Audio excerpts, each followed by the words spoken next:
Hi everyone, I hope you are doing well.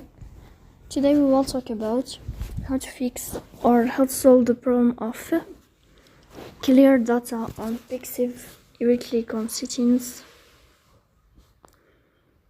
You will click on apps, default apps, app settings. You will search here for Pixiv app.